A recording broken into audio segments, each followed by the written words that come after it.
This is not what T-Rex sounded like. I'm Reisuka, the cosplaying paleontologist, PhD, here to tell you what dinosaurs actually sounded like. My channel is the only one where you can learn about all of the latest dinosaur science and news from a real paleontologist, so be sure to like and subscribe. Now, T-Rex is a great example to look at when we're talking about what dinosaurs actually sounded like. The popular dinosaur media would have you believe that T-Rex and other large carnivorous dinosaurs made loud roaring noises. This is because the sound designers in Jurassic Park used a mix of mammal roars to make the roar of T-Rex, including things like lion roars. But T-Rex is a dinosaur and not a mammal. See, dinosaurs evolved from reptiles and then eventually evolved into birds. So they weren't closely related to mammals at all. If we want to know what dinosaurs were really like, us paleontologists need to study their closest relatives,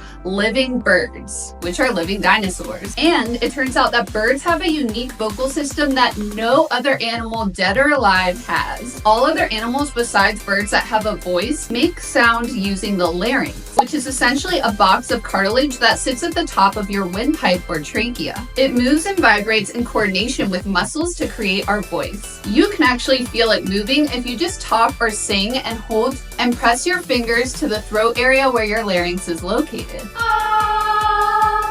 Now, instead of using a larynx to speak and sing, birds have a unique voice box that no other animal has. And this voice box is called the syrinx. The syrinx is a series of cartilaginous rings with surrounding muscles that move and vibrate to create sound, but it's located at the juncture of the bronchi, meaning that it's located at the bottom of the bird's windpipe, where the two tubes or bronchi that are carrying air from the lungs to the windpipe meet. The unique location and structure of the syrinx allows birds to make a wide range of different noises than other animals can, and it's what allows them to sing. So the question is, would dinosaurs have had a syrinx? Well, since the syrinx is made up of cartilage, we've actually been able to find fossilized syrinxes going as far back as the Cretaceous period. The oldest syrinx is 66 million years old and belongs to the extinct bird Big Avis, which is an extinct duck-like bird from Antarctica. Now, we haven't found an older syrinx yet, but since bird-like dinosaurs like T-Rex and Velociraptor evolved into living birds, it's likely that theropod dinosaurs also had a syrinx. Because of this, it's very unlikely that T-Rex would have roared the way it did in Jurassic Park and Jurassic World, and more likely that it would have sounded like this. That's right.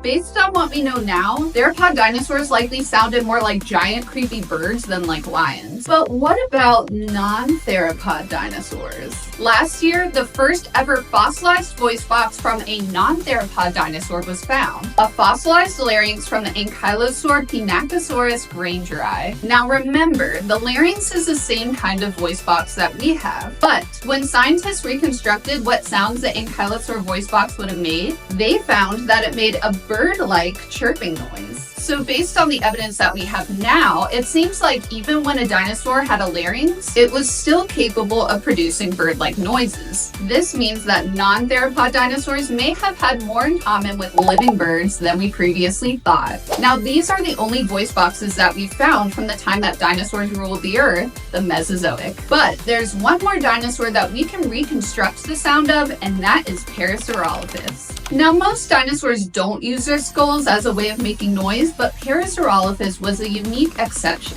Parasaurolophus was given its name because of the hollow crest on top of its head that was connected to their airways. When making sounds, the crest of Parasaurolophus would act like a resonance chamber that would amplify the sound produced. It would function kind of like the hole in the body of an acoustic guitar that makes the sound louder. Now, an incredibly complete 75 million year old skull of Parasaurolophus tubicum was found in 1995, and this allowed paleontologists to reconstruct the way that air flowed and bounced through it. With this super well preserved skull, paleontologists did something unheard of in 1997. They CT scanned the skull of Parasaurolophus so that they could have a 3D model of the airways of the skull without damaging the fossil material. And even crazier than that, they ran a simulation of air passing through the skull on a 1997 computer and reconstructed the sounds that would have come out of Parasaurolophus with and without vocal cords. If you've ever used a computer this old, you know that it was a struggle to even load an image back then. So now let's listen to the sound of Parasaurolophus.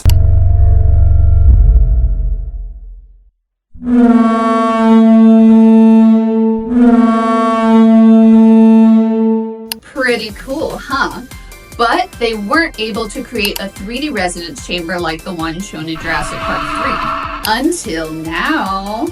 This year, Hongjun Lin, a scientist at New York University, was inspired by Jurassic Park to finally create a 3D resonance chamber for Parasaurolophus. The resonance chamber is technically called a linophone because it's a physical representation of the mathematical model of the resonance chamber within the Parasaurolophus skull, which allows this physical model to be verified experimentally. The linophone was suspended using threads and then connected to a microphone and speaker to measure the frequency data of the sound produced. The results show that the linophone best amplifies frequencies at around 581 Hz, 827 Hz, and 1056 Hz, which suggests that the sound that Parasaurolophus would have made would have sounded relatively low. This aligns with conclusions from previous paleontological studies. Now, a sound file for this isn't available yet, but once it is, Lin plans to convert it to a VST plugin so that it can be used in music production. Like and subscribe to make sure you don't miss the latest dinosaur science and news.